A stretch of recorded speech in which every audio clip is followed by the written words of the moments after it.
"He won't survive." The words echoed like gunshots inside the big house, and for a moment even the desert wind seemed to fall silent. 15 doctors with their sweaty hats and tired faces had already tried everything. The magnate's son lay motionless, pale as the moonlight streaming through the window. The mother sobbed, the father drank silently, and everyone there knew that not even the fortune of an empire could buy the life of a son. Twilight fell over the ranch, tinging the sky red, and hope faded with the last ray of sunlight. But then, when despair had already taken over the house like a ghost, the door creaked softly. A wretched boy with torn clothes and his face covered in dust stood before the doctors and said in a firm voice, "Let me see him, I only need 2 minutes." Everyone laughed. Everyone except the mother. And it was at that moment that the impossible began to happen. "He won't survive," said the last doctor, letting his hat fall into his trembling hands. His voice broke in the silent room, and for a second, even the whispering wind outside seemed to lose the courage to reach through the windows. It was the announced end of young Thomas, the only son of the magnate who ruled the arid lands of the West. But that sentence, echoing within the house, was more than news of death. It was divine punishment, an open wound that neither gold nor power nor a mother's prayers could close. In the heart of that ranch, surrounded by sand and silence, injustice seemed to breathe. Life demanded too high a price, the price of indifference, pride, and forgotten love. Because the most powerful man in the region, the one who filled everyone's hands with shiny coins, could no longer hold on to what mattered most. And yet the story that was about to unfold would prove that sometimes heaven chooses the weakest to remind the powerful of the value of faith and purity. Outside, under the gray sky, walked a barefoot boy, covered in dust. His name was Eli. He had worked in the stables since he was 8 years old and had never spoken to the boss's son, but he knew his smile. That same smile that was now lost inside a cold room.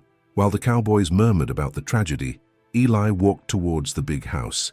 He carried in his eyes something that no one noticed, a calm, almost naive courage, and a faith that time could not take away. "Let me see him for 2 minutes," he said, his voice small but firm. The men around laughed. A poor boy covered in dirt, between 15 doctors and a hard-hearted tycoon. It was an impossible scene. But the ranch lady, devastated by grief, gazed at that boy as one who sees for the first time a spark of hope. And without quite understanding why, she allowed it. At that moment the air seemed to change. The clock stopped. The wind receded. Eli entered the room, and for a few seconds only silence reigned. Outside, no one breathed. What could such a poor boy do for someone condemned by science and abandoned by faith? But what no one imagined was that the impossible was about to happen. Have you ever felt that destiny sometimes chooses the most unlikely people to perform miracles? Stay with me until the end, because what this boy will do and what this father will lose and find again may change the way you see love, faith, and forgiveness. The night stretched like an open wound across the horizon. Those lands, usually illuminated by the desert moon, now seemed swallowed by a dense, impenetrable darkness. The white mansion, erected years ago as a symbol of power and prestige, had become a cold tomb, motionless, silent, except for the crackling of the wind against the windows. Inside, the echo of the Marchioness's footsteps, or rather Mrs. Crawford's, sounded fragile, almost a lament. The fabric of her dress trailed on the wooden floor, and with each corridor she walked, she felt the invisible weight of guilt tightening her chest. The walls, once covered in lavish portraits and elegant tapestries from New Orleans, now seemed to mock her grief. The painted eyes of ancient ancestors followed her, as if silently saying, "You have failed." She touched the stair railing and shuddered. The air was cold and thick, and the distant sound of the wind whistling made it seem as if the house itself wept with her. She walked to her son's room, but hesitated before the door. The silence emanating from within was more cruel than any answer. In his office, the magnate William Crawford let the whiskey slowly fall into the crystal glass. The amber liquid reflected the flickering light of the lamp. He stared intently at the bottle, as if it held answers the doctors couldn't find. The man who once controlled railroads, mines, and armed men could no longer command his own destiny. The ticking of the wall clock seemed to mock him, marking each second that separated him from the inevitable. $35,000, he murmured, remembering the amount already wasted on doctors and imported medicines. 35,000, and his son was still on the verge of death. He clenched his fists. He was a man made of iron and difficult decisions, but faced with illness, all his power crumbled like sand through his fingers. Meanwhile, upstairs, the mother knelt in the hallway, gazing at the crucifix she had carried since her wedding day. Her teary eyes reflected the flame of the candles. "Why him?" she whispered, her voice trembling. "If I had listened more, hugged more, if I had stayed." She remembered the boy running through the gardens, laughing as the sun gilded his hair. She remembered the small wounds on his knees and the shy way he sought the affection she had so often refused. Now all that remained was a motionless body in a dark room, and each memory was like a blade piercing deeper. The sound of breaking glasses echoed down the hallway. William had thrown the whiskey against the wall. "Where was God when I needed him?" he cried, his voice hoarse. "What kind of father takes away a man's only son?" But the echo of his anger vanished as quickly as it had come, swallowed by the void. A flash of sobriety made him realize he was shouting at a God who wasn't listening, or perhaps was just tired of hearing broken promises. He threw himself into the armchair, his fingers pressing against his temples, trying to ward off the buzzing that had been haunting him for days, the sound of clocks, voices, memories. Outside, the ranch slept. The lights in the stables flickered here and there, and the rustling of restless horses cut through the silence. Eli, the stable boy, woke to that distant sound, a mixture of wind, pain, and murmurs coming from the main house. He sat on the makeshift cot, rubbed his eyes, and stayed there, listening. He felt something strange in his chest, an inexplicable restlessness. He didn't know what was calling him, but he knew he needed to get up. The cold of the ground pierced the thin soles of his shoes. As he walked, he saw the silhouette of the mansion against the dark sky.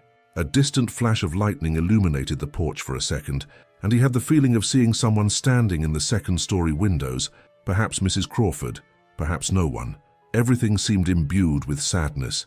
Even the air tasted of loneliness. Inside the room, the candle beside the dying boy's bed flickered, casting shadows on the walls. Young Thomas breathed in ragged breaths. Beside the bed, his mother recited trembling prayers, while one of the doctors jotted something down in a small notebook, without any hope. She held her son's cold hand and whispered, almost voicelessly, "My little one, don't leave me." The doctor looked away. He knew that when the flame of faith began to waver, not even science could sustain it. Outside, Eli stopped before the staircase of the mansion. The tall doors seemed to watch him, as if he were about to cross a forbidden line. He took a deep breath, ran his hand through his hair, and driven by something he couldn't even name, perhaps courage, perhaps instinct, climbed the steps one by one. In the office, William heard the creak of the door and raised his head suspiciously. He prepared to expel whoever it was, but when he saw the thin, trembling figure of the little cowboy, he fell silent. The lamplight revealed a face dirty with dust and serene eyes, which didn't match his age. "What are you doing here, boy?" asked the tycoon, trying to hide the tremor in his voice. Eli swallowed hard. "I heard the boy is unwell. I just wanted to see him for 2 minutes." The man let out a bitter laugh. 2 minutes? 15 doctors couldn't find anything in 2 weeks. What do you think you can do in 2 minutes, kid? Eli lowered his head, but didn't move. There was something in the firmness of his silence that bothered the tycoon. For a brief moment, William saw in the boy's eyes the same innocence that had once existed in his own son's, and that disarmed him.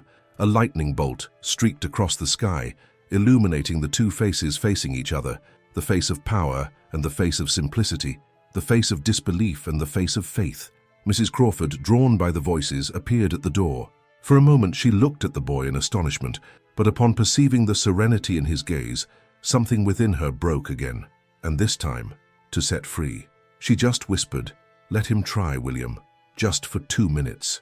The silence that fell in that moment was heavier than all the words in the world. Outside, the storm was beginning to arrive. Inside, fate waited in suspense, like a thread about to snap. And no one, not even the wisest of doctors, could have imagined what those 2 minutes were about to change. Comment below. What was the moment in this excerpt that touched you the most? The previous night's storm had passed, but the air was still heavy, dense, almost suffocating. The windows of the Crawford mansion remained closed, as if trying to contain the despair that dwelt within. The smell of medicine and melted candle wax mingled with the desert dust that insisted on seeping into the cracks. It was difficult to distinguish what was dying faster, the body of young Thomas or the faith of everyone around him. The local priest arrived at dawn, carrying a small wooden crucifix and a look that no longer promised miracles. He knelt beside the bed and began to pray. The words, once full of conviction, now came out torn, almost pleading. The sound of his voice echoed through the room, mingling with the boy's weak breathing and the mother's stifled weeping. William watched everything, standing against the wall, his face hardened and his fists clenched. What had once been an act of devotion now seemed a futile ritual. "Pray if you want, Father," he said in a hoarse tone. "But don't lie to her. That boy isn't going to wake up." The religious man looked up, surprised by the harshness of those words. "It's not up to you to decide who gets to wake up," he replied calmly but weakly. William looked away and left the room, dragging his boots across the floor. Each step sounded like a lament. Minutes later, 2 travelers arrived at the mansion. They were healers from a distant village. Carrying colorful bottles, herbs, and ancient promises, they swore they had seen worse evils vanquished by blessed hands. Mrs. Crawford, overcome with despair, ordered them to be let in. The smell of burning plants soon filled the hallways, and a thick smoke covered the boy's delicate face. But what had been hope in the morning turned to disillusionment before noon. Nothing changed, except the weight of time accumulating on those souls. The murmuring began among the servants. They commented that the boy wouldn't make it through the night. Some prayed silently. Others, with downcast eyes, murmured phrases that mixed pity and fear. The entire village seemed to breathe the same agony. In the saloons and dusty alleyways, everyone repeated the same sentence. Not even the tycoon's money can fight against death. Inside the room, Mrs. Crawford said nothing more. Her hands trembled as she changed the compresses on her son's forehead. Cold sweat ran down his face, and his breathing rose and fell in broken rhythms. She looked at the crucifix and wondered if God was really listening. She prayed without faith, only out of habit, not knowing what else to do. She felt alone even surrounded by people. It was the loneliness that is born when love finds no answers. Outside, Eli watched from a distance. He was in the yard, tending to the horses, but he couldn't concentrate. He heard fragments of conversations, broken sentences. "He's gotten worse. They've already called the priest again." Each word weighed heavily on his chest, as if the fate of the boy in the upstairs room was somehow linked to his own. When the chapel bell struck noon, William appeared on the balcony.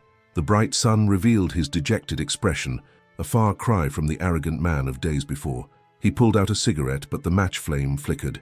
20 priests, 3 healers, and not a single miracle, he murmured. "Perhaps what's dying here isn't just my son. Perhaps it's my faith."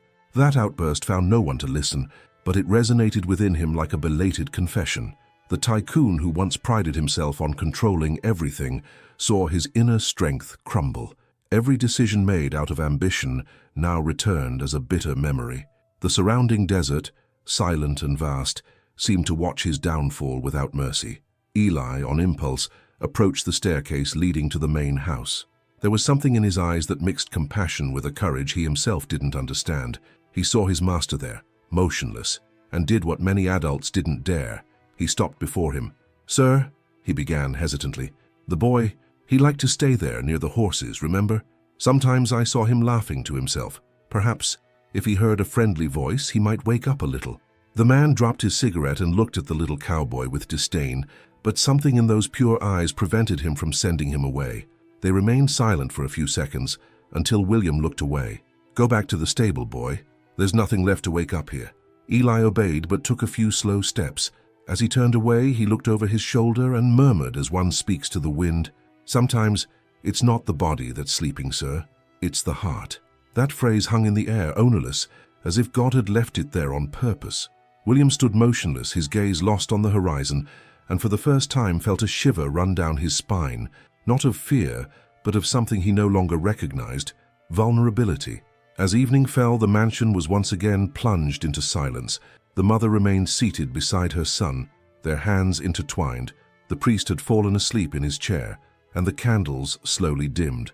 A faint sound broke the stillness, a weak sob, a hoarse sigh. No one noticed that Eli had returned outside. He sat on the porch steps and began to whistle the melody he used to sing to calm the horses. The sound pierced the still air, rising through the open windows, invading the room like an unexpected whisper. The mother looked up and for a moment swore she saw her son's fingers move, but the breath of life faded as quickly as it had come. Thomas became motionless again, and that near miracle only increased the despair. The priest stood up confused, saying that perhaps the spirit was struggling to stay. Mrs. Crawford wept silently, and William from the hallway watched hidden, his hands trembling, as if he no longer knew what to believe. Faith had not died, it was merely hiding behind fear. Perhaps he thought all of this was a punishment, or perhaps it was a calling. But then at the exact midnight mark, the desert wind blew again, and something small, almost imperceptible, began to change in the air inside that house. The sun rose timidly, hiding behind the reddish hills, and a cold wind swept across the steps, carrying the scent of damp earth and solitude. The Crawford ranch awoke like a sleeping giant, weary of bearing too much pain. Among the stables, a frail boy finished the work no one wanted, gathering the old horseshoes and throwing away the soaked straw from the previous night. His name was Eli. I was 12, maybe 13. No one knew for sure. I was an orphan, my parents taken by time and poverty without leaving a trace. I slept on an old blanket, my small body curled up to ward off the cold, but inside my chest, I kept a strength that the adults had long forgotten: faith. While the men complained about the heat, the debts, and the drought, Eli smiled even without reason. He spoke little, but what he said was always accompanied by gentleness. There was a strange peace about him, a serenity that contrasted sharply with the harsh life of that place, and perhaps that was precisely what unsettled the others, seeing so much light in a boy who had nothing. That morning, however, something made him stop. A different silence filled the air of the ranch. Neither the dogs barked, nor the horses' bells sounded the same. A premonition. Eli looked at the big house on the hilltop and knew, without anyone needing to say it, that something bad had happened. Hours later, while carrying water to the cowboys, he heard murmurs. The boss's son was on the verge of death and no doctor could help him. The words pierced him like a dagger, not out of fear, but out of compassion. He remembered Thomas, the boy who months ago had thrown silver coins into the yard just to see the poor run away. It seemed cruel, but Eli knew that behind that arrogance lay loneliness. He had seen him laughing alone, sitting near the stables, watching the horses as if searching for friends in a world of walls and fences. Now that same boy was trapped between life and death. Eli spent the rest of the day restless. Every horseshoe he nailed, every bucket lifted, was done with trembling hands. As the sun began to set, tinging the desert red, he could bear it no longer. He put down his tools, wiped the sweat from his brow, and walked toward the big house. The sound of his worn boots echoed on the stone floor. On the way, he heard the voices of the servants, a mixture of pity and mockery. "Where do you think you're going, kid?" one of them shouted. Eli turned around, his eyes calm but determined. "Go inside. I want to see the boy." The men laughed mockingly. "The air is dying, and you think they're going to let a ragamuffin like you get near him? Get out of here before the boss sees you." But Eli didn't back down. The laughter of the others seemed to push him forward. He continued climbing the steps of the staircase, his heart pounding. Each step was a silent prayer. When he reached the balcony, he took a deep breath and knocked on the door. The sound echoed for seconds that felt like minutes. Finally, a maid opened it, her gaze filled with contempt. "What do you want, kid? This isn't a place for bums." "I just want to see the boy," he replied humbly. 2 minutes, that's all." The woman raised her eyebrows, about to send him away, but before she could say anything, a female voice sounded from inside the house. "Let him in." The maid froze. It was Mrs. Crawford. She appeared in the hallway, her face pale, her eyes sunken from crying. Seeing the little cowboy standing there covered in dust, something inside her stirred. Perhaps because amidst so many indifferent faces, that was the only gaze that offered hope. "What do you want, boy?" she asked, her voice trembling. Eli lowered his hat and replied simply, "I just want to talk to him. If they let me, I promise I won't be long." She watched him for a few seconds, seeing in his gestures a purity she no longer knew existed. Her husband, hearing the conversation, appeared behind her. His gaze was hard, weary. "Margaret, for God's sake, don't fall for it. 15 doctors have tried. 15! What is this child supposed to do? Pray." "Perhaps that's all that's missing, William," she replied firmly. The man snorted and turned away, surrendering to his own skepticism. Eli stood there, motionless, observing the pain between husband and wife, not quite understanding why fate had placed him on that path. "Come with me, boy," said Mrs. Crawford at last, extending her hand. The hallways of the house felt colder than the wind outside. The smell of alcohol, burnt herbs, and expensive perfume formed a heavy haze. Eli walked barefoot across the wide carpets, the sound of his footsteps almost inaudible. When they reached the bedroom, the little boy hesitated. There was Thomas, a pale body, too small for that enormous bed. The air around them seemed still, as if even time itself were afraid to enter. Eli approached, his heart racing. He looked at his mother and then at the priest, who was still praying beside the bed. "Can I be alone with him? Just 2 minutes," she asked, almost in a whisper. Silence fell immediately. The priest's eyes widened. The doctor raised his eyebrows, and the tycoon, upon hearing this, let out a laugh of disbelief. "This has gone too far. Margaret, get that boy out of here before I throw him out myself." But she didn't move. There was something different in the air, an intuition she couldn't even explain. "William, no," she said firmly.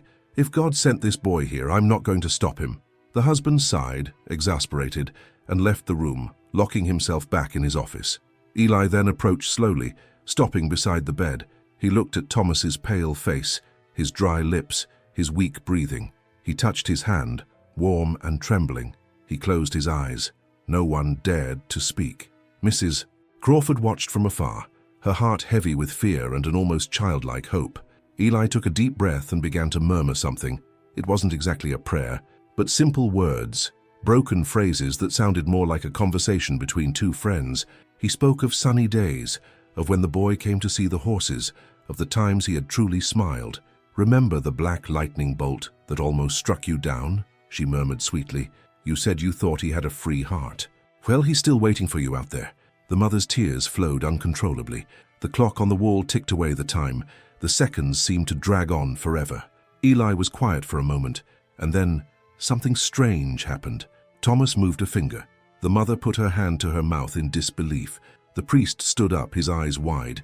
Eli, serene, remained there, firm, as if certain that the impossible was not impossible. The sound of the boy's breathing changed, becoming more rhythmic, deeper.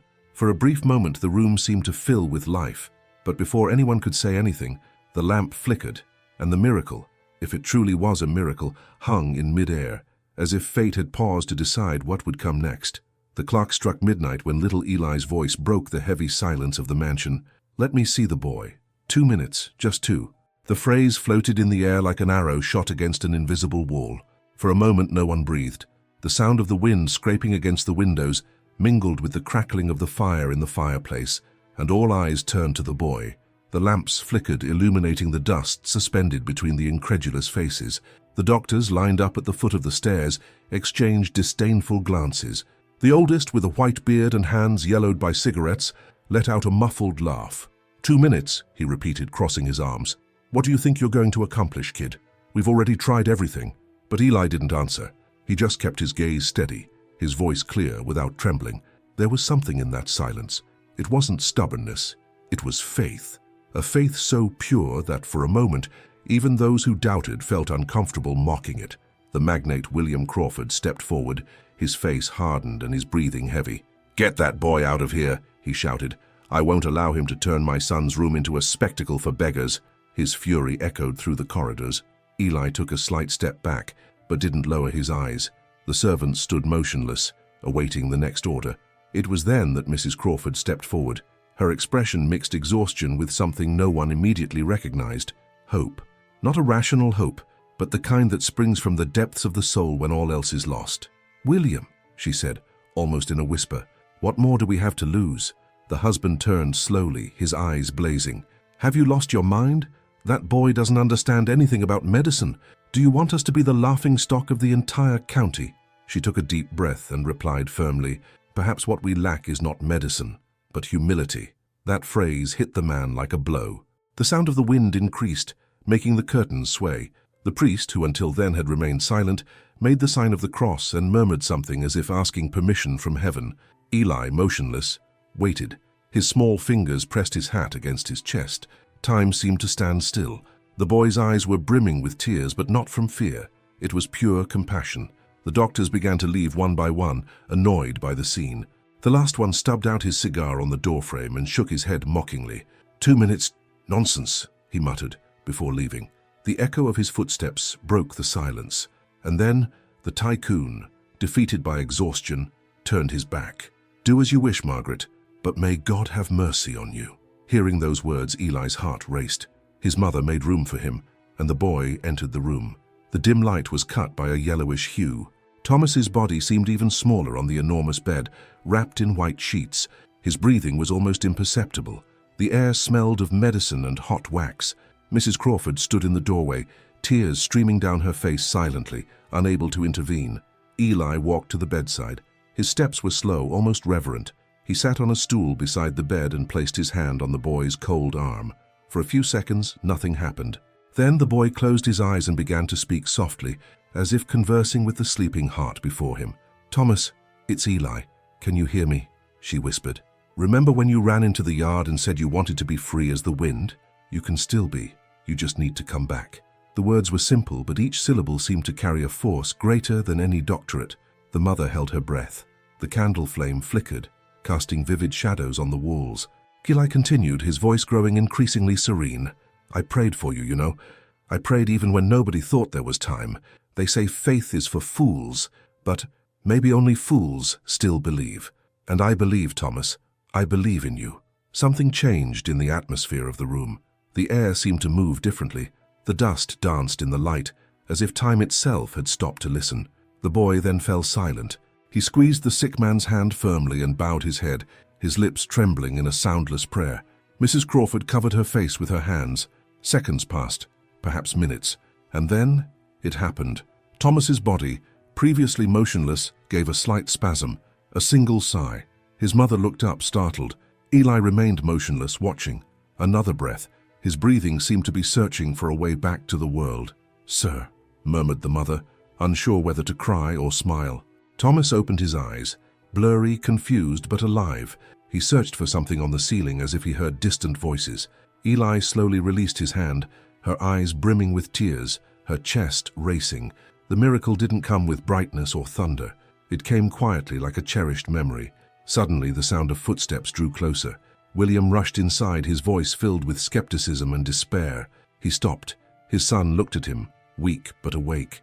For a few moments, the tycoon forgot how to breathe. "My God," he murmured, staggering. Eli quietly stepped away. I didn't need to say anything more. What I had come to do was done. Mrs. Crawford fell to her knees, embracing her son with restrained sobs, a mixture of gratitude and fear, like someone afraid that the blessing might disappear if celebrated too loudly. William approached, touched his son's face, and looked around, astonished. He searched for the little cowboy, but only found the hat left on the chair. Eli had left silently, descending the steps of the mansion with the cold wind hitting his face. On the balcony, he paused for a moment and looked at the sky. The horizon was beginning to lighten. Perhaps dawn was indeed the time when despair and hope meet. But inside the house, a new sound began to echo, weak, hesitant, but full of life. It was Thomas's slight cough, mingled with the tears of a man who, for the first time, knelt without pride before the miracle he did not understand. Time seemed suspended within that room. The walls, once so familiar with pain, now seemed to hold their breath along with all who watched. Only the flickering flame of the lamp bore witness to what was about to happen. Eli, on his knees, held Thomas's cold hand. His fingers were small but firm, as if the last thread between life and death were caught there. Outside, the wind howled through the cracks, battering the shutters like a warning of the unknown. It was the hour when the lost souls of the desert returned to Rome, and perhaps that was why no one dared enter. The boy closed his eyes and began to whisper, not rehearsed prayers, but simple, intimate words, the kind only the heart understands. He spoke of horses running free, of sunny afternoons, of promises that only children make to each other. "You said you were still going to teach me how to throw pebbles in the river," he murmured. "Well then, come back. I'm waiting." And the instant the words echoed, the air seemed to change density. The lamp released a higher flame, projecting the shadows of the two boys onto the wall, one strong and vivid, the other weak and hesitant. The mother, standing near the door, covered her face. The priest made the sign of the cross, unable to interfere. A distant clock struck midnight. 15 doctors had said it was the end, but that night it seemed that neither science nor reason was guiding destiny. Eli brought his face close to his friend's, and in a barely audible tone added, "Don't be afraid, Thomas, God hasn't finished your story yet." The sigh came suddenly, so faint it could have been just the wind, but the mother heard it. She looked up and held her breath. Her son's chest moved, once, then again. Eli remained still, his teary eyes reflecting the flickering light. Thomas moved a finger, almost imperceptibly, and a faint color began to return to his face. Inside the house, no one understood. Outside, however, the desert seemed to awaken. The dogs howled, the horses neighed, and the bell of the small distant chapel rang once, like a call. The doctor, who had been in the corridor until then, rushed in, fumbling with the papers. He pressed his ear to the young man's chest and paled. "He's breathing," he said in a hoarse voice. Mrs. Crawford staggered, leaning against the headboard, her eyes brimming with tears. "My God," she stammered, "is it a miracle?" Eli slowly released Thomas's hand, as if surrendering to life again were a sacred gesture. The lamp's flame flickered one last time, then stabilized. A brief silence filled the room, the kind of silence that precedes the deepest revelations. Thomas opened his eyes. A flash of confusion crossed his gaze, but he quickly fixed his gaze on the small cowboy and offered a slight smile, almost a sigh of recognition. "Eli," the voice came out weak, scratchy. I dreamt that I was lost," the boy replied with an almost tearful laugh. "And I came to get you." The doctor recoiled, muttering something about impossibility. The priest turned to the others and murmured, "Faith is something that cannot be measured." It was then that William's footsteps echoed in the hallway. He arrived breathless, gripping the doorframe, his eyes wide. When he saw his son sitting up, propped up by the pillow, he stumbled forward like a man who sees a dead man rise. Mrs. Crawford turned to him, her face lit with tears. "He's alive, William, alive," she said, but her husband barely heard her. He approached unsteadily, reached out and touched the boy's cheek. It was warm. For a moment, all the tycoon's arrogance and pride dissolved. That touch dismantled him. He fell to his knees beside the bed, his face buried in the covers. The sound of his sobs, loud, held back for years, filled the room like the thunder that follows lightning. Eli stepped back silently, retreating to the wall. That scene wasn't his. It was the father's, reunited with his son, the mother's, reborn alongside her heir, the faith that had returned home after being banished for so long.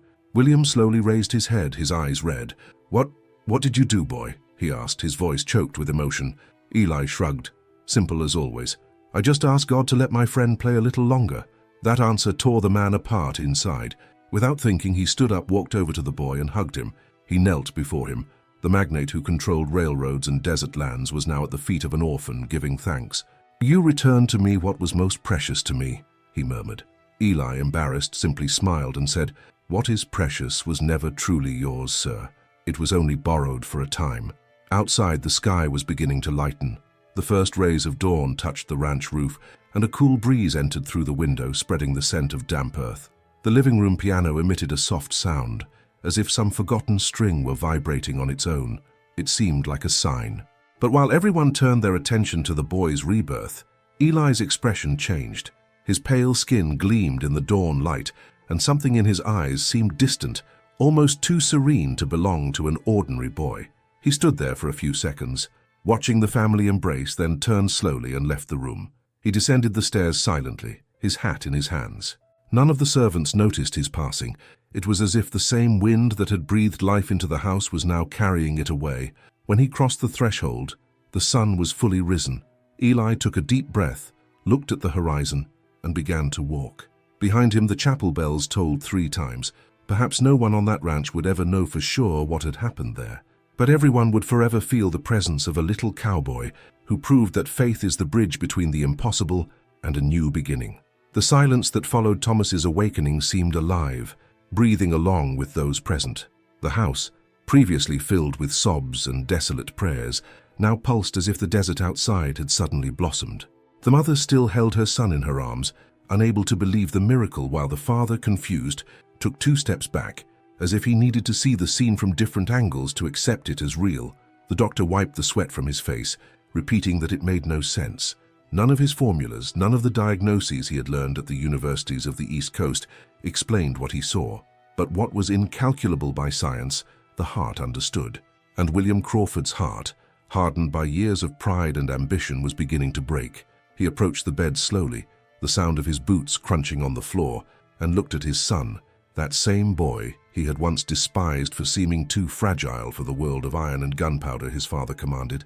Thomas gazed at him, still pale, but with a new gleam in his eyes, a gleam the tycoon recognized without needing words. Purity, the kind of purity he had lost long ago. Eli, leaning against the wall, watched everything in silence. His gaze was sweet and weary, like someone carrying more than his body could bear. There was no vanity or glory in his expression, only serenity. When William turned his gaze to him, the distance between the master and the boy became unbearable. The man walked to the little cowboy, hesitated for a second, and then, without warning, fell to his knees before him. The sound of that gesture echoed throughout the house. The maids held their breath. The doctor stopped. The mother covered her mouth, startled by the force of the moment. The magnate, the one no one had ever seen vulnerable, now trembled like a child. I don't know what happened here," he stammered, his voice choked with emotion. "I only know that my son was dead, and now he's here." He lifted his face, his eyes brimming with tears. "What did you do, boy? Tell me. What did you do?" Eli took a deep breath, his hands dirty with soil, trembling slightly. That moment didn't flatter him. It disconcerted him. "I only asked God to return the friend who used to play with me in the river," he replied softly, almost in a whisper.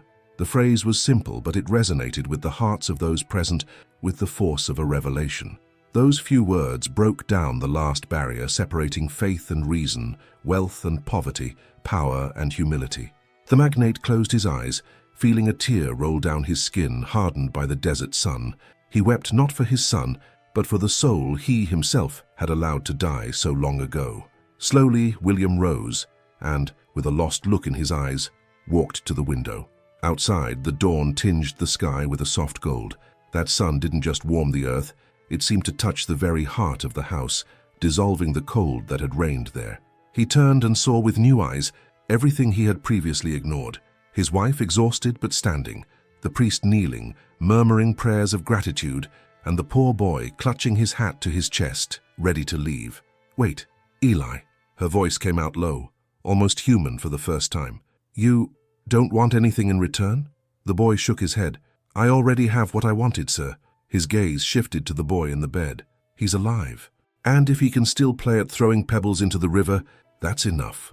A long pause stretched out, and in it lay the transformation of a man. William walked over to Eli and placed a heavy, yet gentle hand on his shoulder. "You are richer than I have ever been in my whole life," he murmured. The maids began to weep softly. The doctor discreetly wiped his eyes. Mrs. Crawford approached and, overcoming the awkwardness of their social differences, enveloped Eli in a hug that smelled of perfume and gratitude. For the first time in many years, the house felt the warmth of true love, simple, without pomp, without calculation. As he let go, the boy smiled a little shyly. "Maybe God was just waiting for someone to ask with their heart," he said, before stepping back towards the door. Outside, the desert dawned calmly. The gentle sound of birds, which had previously seemed to avoid those lands, now crossed the warm air. News of the miracle would spread quickly. Some said Thomas Crawford's cure was the work of medicine. Others would say it was a punishment reversed. But those who had been in that house knew the truth. What cured the boy was not medicine nor rehearsed prayers. It was the purity of, "I only asked for a friend." William followed Eli down the steps, calling to him once more. "Boy!" he shouted in a hoarse voice. Eli turned around. The tycoon stopped, taking a deep breath. "From today on, this house is also yours. You will never sleep in the stables again." Eli smiled slightly but didn't answer. The look he gave the man spoke volumes. He didn't need walls to live in, only space to be grateful. Then he put on his hat, bowed his head respectfully and continued along the dirt path, the sun rising behind him. Inside the house, Thomas fell asleep again, his face serene. His mother, holding hands with her husband, looked out the window and whispered, "That boy, he's not from around here, William." He didn't answer. He just watched the golden dust that the wind stirred up behind the small figure as it receded. Deep down, something made him believe that perhaps the child was right, that there are miracles that weren't meant to be explained. They were meant only to teach. And that morning, the tycoon who believed in power discovered that true wealth is the love that returns us to who we were before we believed we were worth too much. Dawn broke slowly, as if the sun itself feared to interrupt the peace that had settled upon the Crawford ranch. The desert, once dry and pale, took on golden hues, and the air smelled of living earth after the morning's fine rain. The large house, which for so many days had sheltered shadows and silence, now breathed light. A light breeze entered through the open windows, swaying the white curtains. The same wind that days before had brought omens of death now breathed life and new beginnings. Thomas walked with short steps across the yard. He was still weak, his thin shoulders covered by a woolen coat, but there was a new gleam in his eyes. His mother followed a few steps behind, with a smile that mixed astonishment and gratitude. With each breath he took, it seemed the entire universe celebrated in silence. The horses in the stables stirred at the sight of him.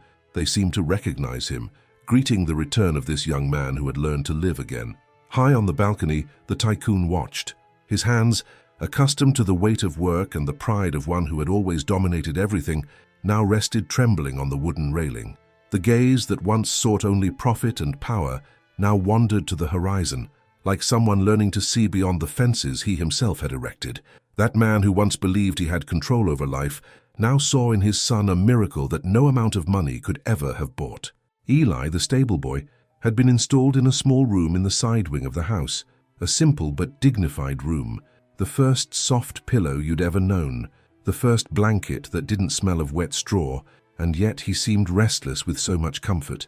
That morning, he woke up before everyone else and went to help the old farm cook light the fire and knead the bread. He hadn't lost his humility. It was his strongest trait, the natural way he walked through the world. When Thomas appeared in the kitchen, unsteady and smiling, Eli lifted his face and looked at him as if he were reunited with a brother. They remained for a few seconds, just sizing each other up with their eyes, a silence full of meaning. Then the noble boy approached and said in a low, almost timid voice, "I heard what you said, there in the room, about the river. I remember too." Eli smiled. "I only kept my promise, remember? I said we were still going to play pebbles." They left together, ignoring the adults' recommendations, and walked to the small stream that crossed the farm. The water ran clear, reflecting the newly born blue sky. They sat on the bank in silence, throwing pebbles, as if that gesture closed one cycle and opened another. No words were needed. Sometimes the truth of a whole life is revealed in the simplicity of a morning like that. From afar, William watched them. That scene, so banal to someone who had never known loss, now filled him with profound emotion. He remembered Eli kneeling beside the bed, the words that changed everything. "I only asked God to return the friend who used to play with me in the river." Their power still resonated within him. He realized he had spent half his life collecting land, but without understanding what it meant to belong. He finally understood that true wealth lay in gifts that cannot be bought: forgiveness, faith, and love. In this awareness, something transformed. The hardened man who faced everyone with pride began to listen more, to be more grateful, to live in a different way. Each day a small part of him redeemed itself. His wife, previously suffocated by guilt, seemed to be reborn as well. The gestures between them became earthy and simple, a touch of the hand, a shared glance at the table, a silence that said what words could not. In the village, the story of the miracle boy spread like wildfire. Priests, doctors, and curious onlookers came, each with their own version of what had happened. Some called it faith, others coincidence, but the residents who worked on the ranch knew something sacred had touched that family.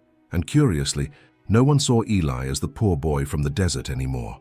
He was now treated as part of the household, although he insisted on continuing to help in the stables, feeding the horses and sweeping the floor. One morning, William called him into his office. The boy entered, hat in hand.